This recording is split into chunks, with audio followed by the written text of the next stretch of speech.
Assalamualaikum warahmatullahi wabarakatuh.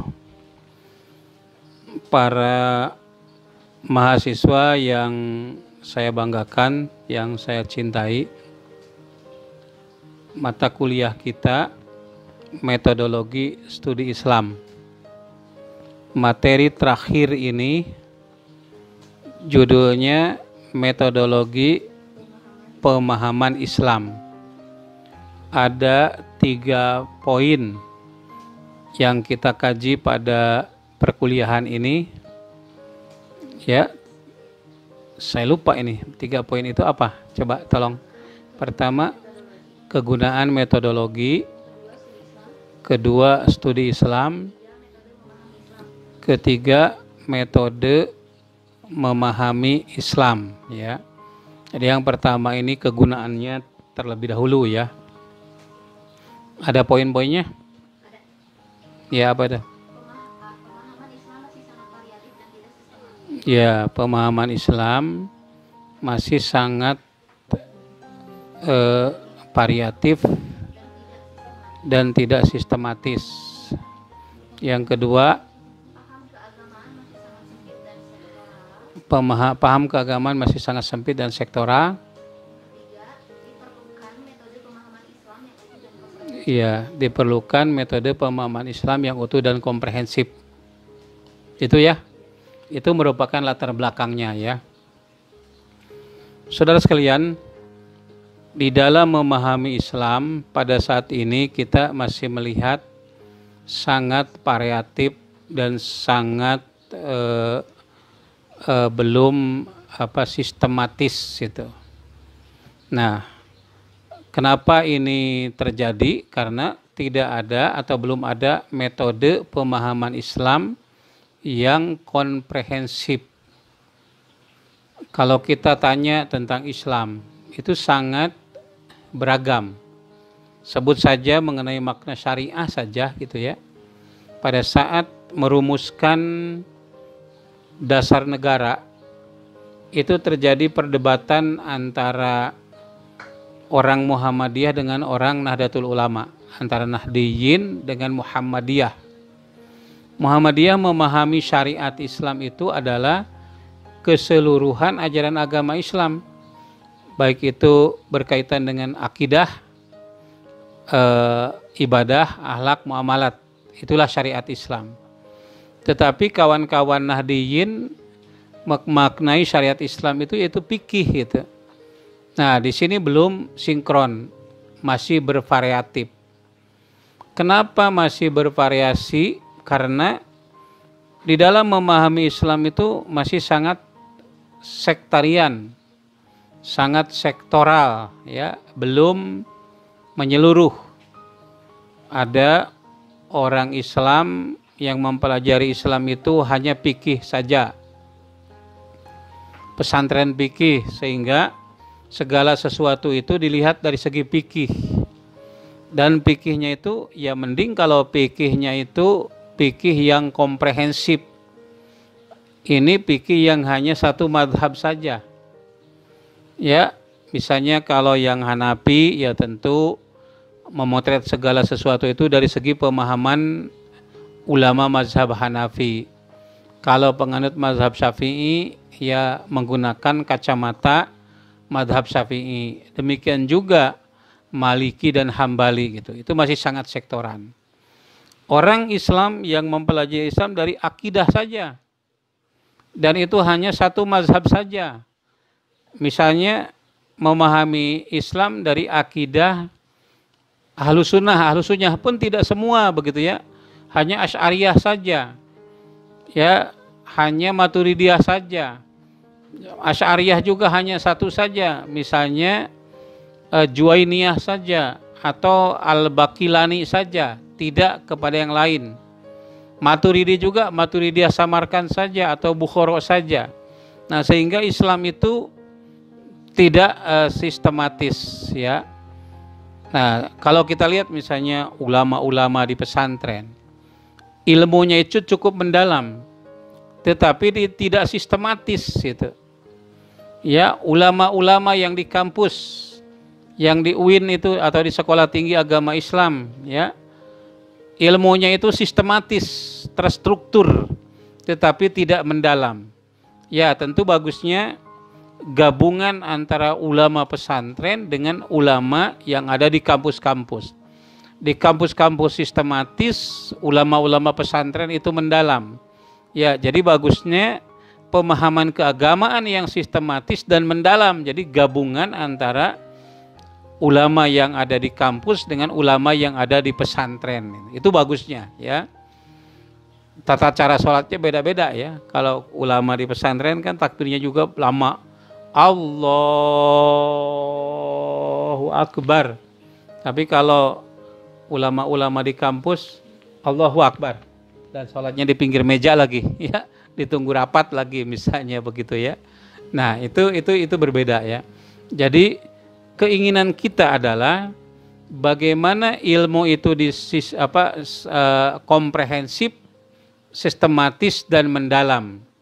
Makanya sedalam ilmu kiai yang ada di pesantren itu tidak bisa menjadi dosen. Dan sesistematisnya disiplin ilmu yang ada di kampus tidak bisa mengajar di Ma'had Ali di pesantren. Kenapa? Karena sistematis tapi tidak mendalam. Ya, ulama yang di pesantren mendalam tapi tidak sistematis, tidak komprehensif begitu.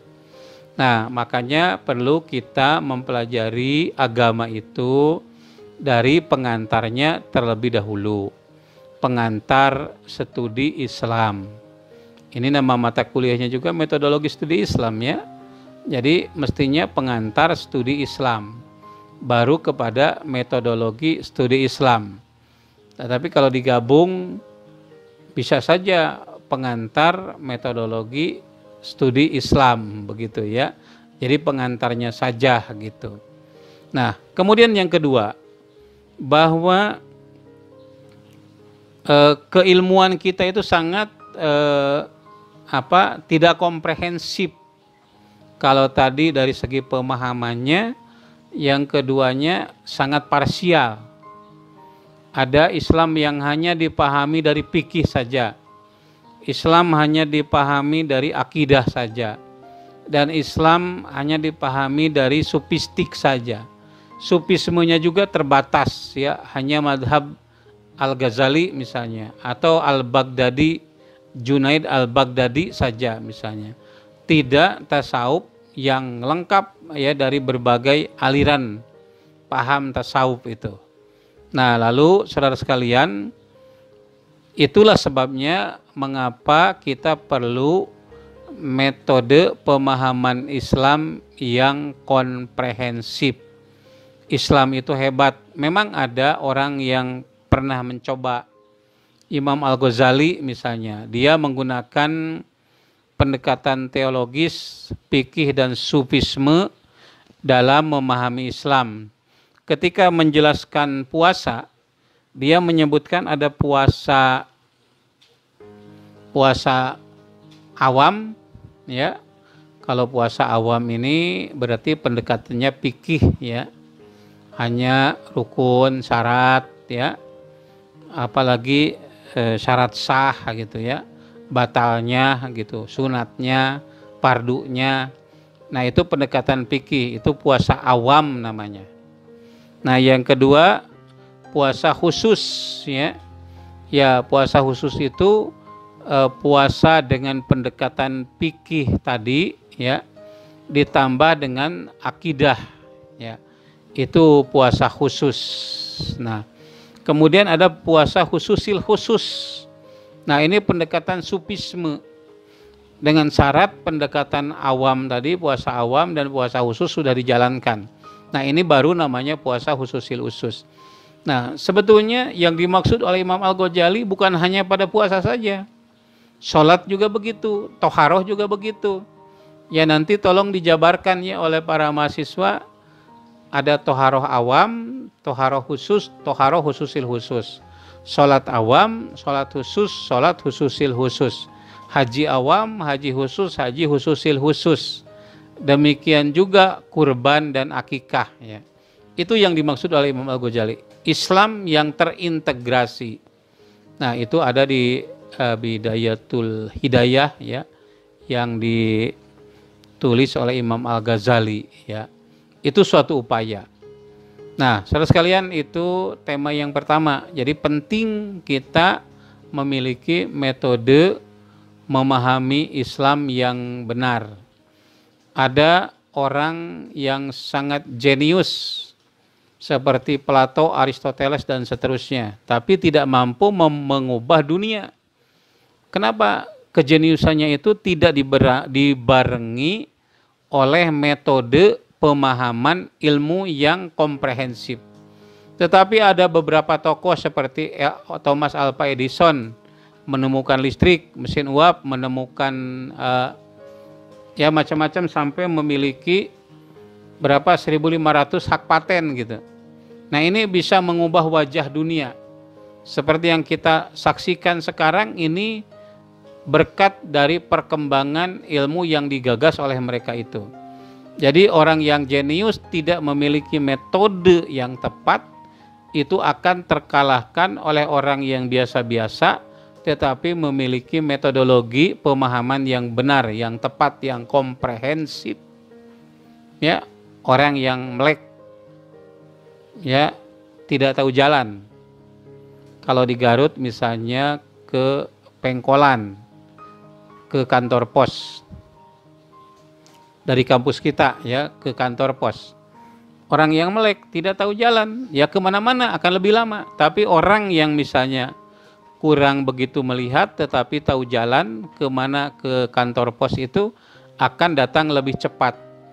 Demikian juga orang yang jenius, banyak ilmunya tetapi tidak menguasai metodologi, itu tidak akan mampu mengubah dunia dengan ilmunya. Tapi orang yang biasa tapi menguasai metodologi, dia akan cepat, karena metode itu artinya jalan. Metahodos ya. Metodologi itu ilmu tentang cara memahami Islam. Para mahasiswa yang pinter tapi tidak menguasai metode ya akan kalah sama mahasiswa yang biasa-biasa yang menguasai metode ya. Pada waktu saya kuliah S2 atau S3 gitu, kenapa teman-teman itu kok mengerjakan tugasnya itu kok cepat sekali gitu ya. Sekarang diberi tugas, besok lusa sudah selesai gitu. Nah, ini apa caranya? Saya tidak tahu apa itu. Ya, apakah karena dosennya memberikan tugas yang sama dengan kepada senior dulu, sehingga tugas-tugas itu tinggal ATM saja, amati, tiru, dan modifikasi gitu. Nah, saya tidak tahu begitu apa yang terjadi gitu.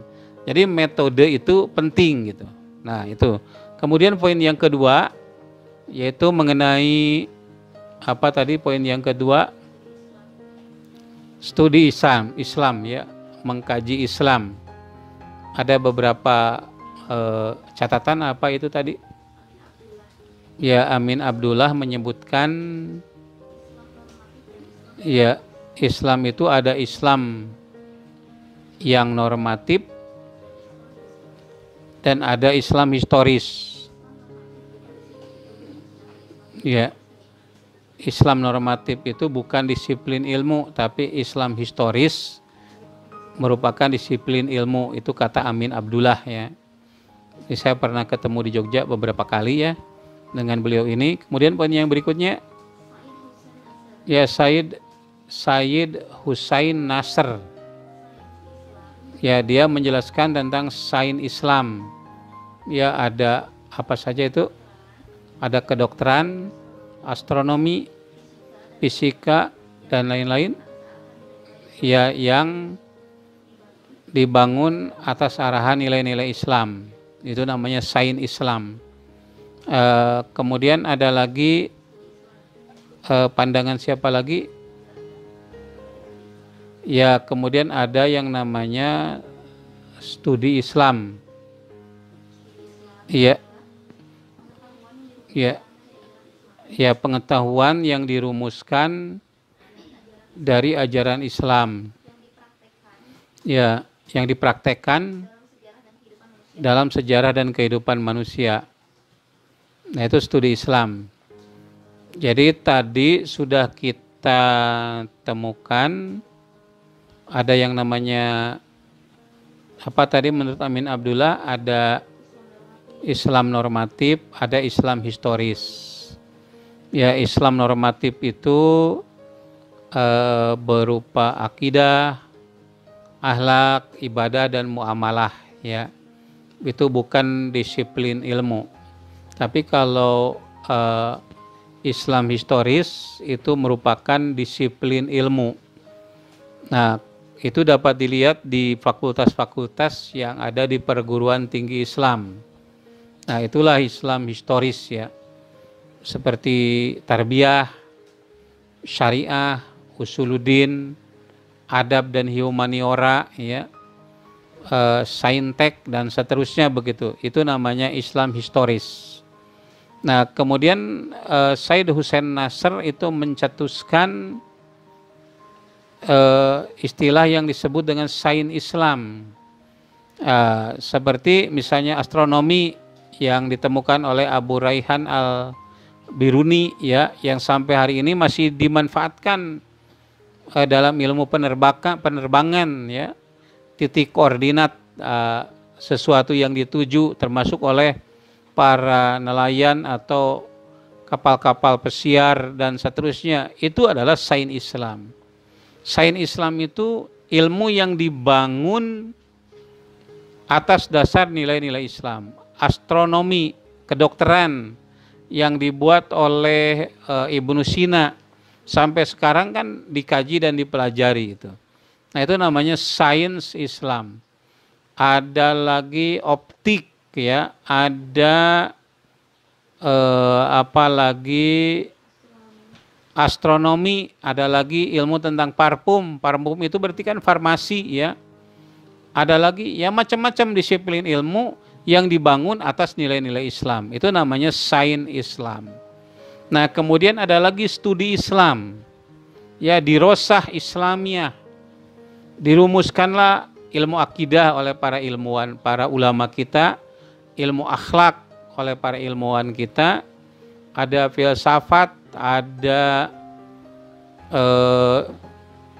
ya fikih, ya, itu tumbuh dan berkembang gitu. Kalau zaman Nabi kan tidak ada yang namanya ilmu akhlak, tidak ada yang namanya ilmu fikih, tidak ada yang namanya tasawuf, tidak ada yang namanya akidah, ya pokoknya Islam saja. Tapi kemudian berkembang, ya. Dulu fikih saja kan masih ada akidah, fiqhul akbar. Fiqhul akbar itu isinya akidah. Bukan fikih dalam pengertian kita sekarang dari mulai toharoh sampai jinayah, siasah. Itu bukan itu, tapi masalah akidah. Nah, itu namanya studi Islam. Jadi Anda dapat mencatat, ya, ada Islam normatif, ada Islam historis, itu Amin Abdullah. Kemudian ada lagi sains Islam, itu digagas oleh Said Hussein Nasr. Kemudian ada lagi studi Islam, ya. Ada lagi yang namanya pengetahuan agama, ya, pengetahuan agama. Nah, jadi itu saudara sekalian poin yang kedua yang kita kaji. Dan yang berikutnya adalah metode memahami Islam. Ada beberapa metode yang dikemukakan oleh para pakar, diantaranya apa saja tadi? Ahli syariati, ya, menggunakan metode komparatif. Kemudian ada lagi ya, siapa lagi yang Nasruddin Rozak, ya, ya, memahami Islam secara benar. Ya, pertama Islam harus dipelajari dari sumbernya. Yang kedua, ya, Islam harus dipelajari secara integral, tidak secara parsial. Yang ketiga, ya, Islam harus dipelajari dari kepustakaan yang ditulis oleh para ulama Islam, ya, atau zu'ama, ya. Dan yang keempat, ya, Islam harus dipelajari secara normatif dan teologis dari ajaran Islam. Dua saja ya, Nasruddin Rozak dan Ali Syariati. Ada lagi? Ya, itu masih Nasruddin Razak ya. Kemudian ya itu kesimpulan ya. Dua metode, yang pertama adalah metode komparasi dan kedua adalah metode sintesis. Jadi menggabungkan antara pandangan Ali Syariati dengan Nasruddin Razak ya. Baik saudara sekalian, kita kaji apa yang dipikirkan oleh Dr. Ali Syariati. Ini adalah seorang cendekiawan, sosiolog orang Iran ya, yang kemudian meninggalnya itu di Inggris ya. Dia menyebutkan atau menjelaskan metode memahami Islam itu harus dengan metode komparatif. Ya, komparatif itu membandingkan. Ya, kalau kita mengkaji tafsir itu harus membandingkan tafsir-tafsir yang berbagai corak itu, tidak hanya satu corak saja. Misalnya ada, ya kita lihat nih di rumah saya ini ada tafsir Al-Mizan karya orang Syiah ya, Toba-Tobai, itu 20 jilid. Ada juga yang ditulis oleh Al-Alusi ya, Ruhul Ma'ani, ini ada berapa ya, 10 jilid atau 15 jilid. Itu coraknya Sufisme ya. Lalu ada Al-Marogi, ada 10 jilid ya, atau Ibnu Katsir itu pendekatan riwayat, tafsir bil ma'thur ya, atau Bayani gitu. Nah, jadi kalau memahami tafsir ya bandingkan buku-buku tafsir yang ada ini, karya-karya yang beragam, tidak hanya satu golongan saja atau mazhab saja, aliran saja. Ya, ada yang hanya karena pahamnya Mu'tazilah lalu ditolak. Ya jangan begitulah. Karena Syiah itu ditolak, ya kita pelajari semuanya itu. Ambil yang terbaik dari pandangan-pandangan yang beragam itu. Termasuk di dalam ilmu fikih ya. Kita bandingkan pemikiran Hanafi, Maliki, Syafi'i, Hambali atau juga Ja'fari ya. Kita bandingkan ya mengenai masing-masing tema, lalu di mana letak perbedaannya, kenapa perbedaan itu terjadi ya. Itu misalnya dilakukan oleh Ibnu Rushd dalam bukunya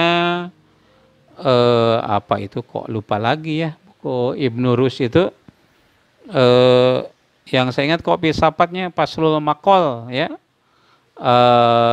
Bidayatul Mujtahid ya. Itu dia membandingkan antara pandangan para mujtahidin ya, lalu dicari sebab-sebab perbedaan itu mengapa terjadi. Nah, itu luar biasa ya, karya dari Ibnu Rushd itu. Nah, itu komparasif atau muqarron. Ada tafsir juga, tafsir muqarron ya, fikih juga fikih muqarron. Nah, demikian juga mengenai akidah. Ya, bandingkan itu akidah-akidah yang ada. Akidahnya Khawarij, Mu'tazilah, Qadariyah, Jabariyah, Ahlus Sunnah. Banyak coraknya, antara misalnya Ahlus Sunnah saja, antara Baqillani dengan Juwaini, Imam Al-Haramain, ya itu kan berbeda gitu. Apakah Allah punya sifat atau tidak? Yang satu mengatakan hal, yang satu mengatakan sifat. Itu bandingkan supaya kita tidak picik ya di dalam memahami agama. Nah, itu pandangan dari Ali Syariati.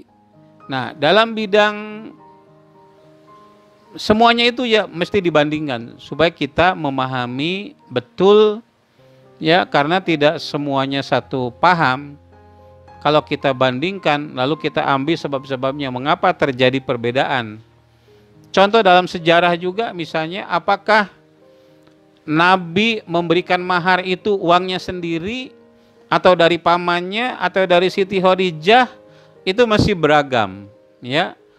Coba pandangan-pandangan berbeda itu ya kita gunakan analisis dialektika ya, kemudian kita bisa menemukan sintesa dari pemahaman-pemahaman itu. Ini Dr. Ali Syariati ya. Kemudian kita beranjak pada gagasan dari Nasruddin Rozak. Nasruddin Rozak mengemukakan perlu metode pemahaman agama yang benar. Pemahaman agama yang benar itu langkahnya ada 3 ya, atau syaratnya gitu. Ada 4 ya, bukan 3 ya. Pertama, harus dari sumber Al-Quran dan hadis. Katanya memahami Islam, tetapi pemahamannya bukan dari Quran dan hadis.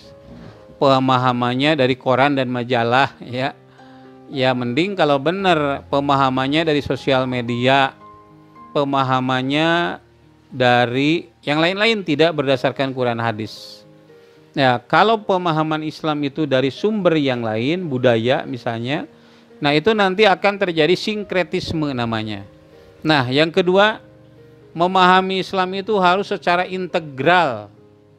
Ya, tidak diferensial, tidak parsial. Ini kalau integral kan namanya itu parsial ya. Atau kalau jadi kita belajar matematika dulu di SMA, ada integral, ada diferensial ya. Jadi parsial ini ya. Ada orang yang memahami Islam itu dari fikih saja, seolah-olah Islam itu ya fikih, solusi segala sesuatu menggunakan kacamata fikih. Ada yang sufi, ada yang takdir ya, misalnya mengatasi pelacuran ya. Bagaimana cara mengatasi pelacuran? Wah, itu mah sudah takdir, karena yang digunakan kacamata akidah saja. Termasuk corona ini, ya itu sudah takdir, ya kita terima saja. Ya tentu tidak begitulah. Atau misalnya menggunakan fikih saja, ya dalam fikih pelacuran itu haram, harus dibubarkan, tidak menggunakan pendekatan lain. Atau menggunakan sufisme saja, ya kita harus berakhlak baik kepada semua orang misalnya, begitu ya. Nah itu tidak begitu. Jadi harus pendekatan di dalam memahami Islam, metode memahami Islam itu harus integral, tidak parsial. Ya, jadi supaya kacamatanya benar. Kacamata kuda kalau melihat sesuatu seolah-olah rumput. Kacamata apa lagi? Kacamata spion, kaca spion. Kalau dekat malah gede hidung kita ya. Kalau jauh malah nggak kelihatan gitu. Atau kacamata apa? Jadi kacamatanya itu harus benar. Islam yang komprehensif, Islam yang terintegrasi, bukan Islam parsial. Nah, lalu yang ketiga, mengkaji Islam itu harus dari kepustakaan yang ditulis oleh para zu'ama, ulama Islam. Ya, bukan orientalis. Memang banyak orang yang mengkaji Islam dari sisi orientalis. Kenapa orang Barat melihat Islam itu kok sangat negatif? Islam itu kotor, Islam itu kumuh, Islam itu miskin. Kenapa? Karena mereka membaca buku-buku Islam itu dari orientalis. Orientalis itu adalah orang non-muslim yang mempelajari Islam. Itu namanya orientalis. Orientalis itu namanya. Senukor Gronye, Van der Plas, John L. Esposito, ya itu adalah para orientalis yang menulis Islam. Tidak semuanya orientalis itu jujur, banyak yang bohong. Ya, yang jujur, tapi dalam buku tertentu nih saya pernah membaca Al-Kunuz Al-Miftah fi Kunuji Sunnah A.G. Wensing yang menulis Mu'jam Mufahros li Al-Fadil Hadis ya. Yaitu ada jujurnya, tapi saya tidak tahu di mana letak ketidakjujurannya. Tapi yang namanya Senukor Gronye, Van der Plas itu tidak jujur. Kenapa? Misalnya dia menyampaikan orang yang menerjemahkan Quran harus 12 pan. Kalau tidak akan gila misalnya. Ajengan-ajengan yang baru beberapa pan saja disiplin ilmu tidak berani menerjemahkan Quran. Kenapa? Karena takut gila. Akibatnya Quran tidak bisa dipahami. Ya, padahal kita kan hanya membaca terjemah saja dari orang yang hafal 12 pan. Dan yang keempat, kata Nasruddin Razak, memahami Islam itu dengan pendekatan teologis, normatif, yang kita yakini bahwa agama kita itu agama yang benar. Kalau kita ragu terhadap agama, ya apa jadinya gitu. Ya, seperti yang dikehendaki oleh para orientalis itu, kita harus meragukan agama. Nah, itu tidak benar, saudara sekalian. Nah, itulah pandangan dari Nasruddin Razak. Ada satu lagi? Ya. Nah, jadi kesimpulannya begini nih, metode memahami Islam itu harus yang ada dua metode ya, komparatif ya dan sintesis. Begitu. Apa yang dikemukakan Dr. Ali Syariati ya, sebagai sosiolog tadi, kita harus membanding-bandingkan, buang yang tidak bagusnya, ambil yang bagusnya. Itu kalau menggunakan dialektik gitu, atau di sintesis ya, atau dialektika itu tadi. Jadi kalau kita gunakan teori dialektik, jadi ini satu pandangan sebagai tesa, kemudian pandangan yang kedua yang berbeda. Nah, sintesis kan ambil dua-duanya, itu namanya sintesis. Yang pertama tadi analisis komparatif, dan yang kedua adalah sintesis. Saudara sekalian, kalau ada pertanyaan, silakan ditanyakan saja melalui akun YouTube. Insya Allah akan saya jawab pertanyaan-pertanyaan Anda. Dan jangan lupa tugas-tugasnya dibuat ya, dan disampaikan melalui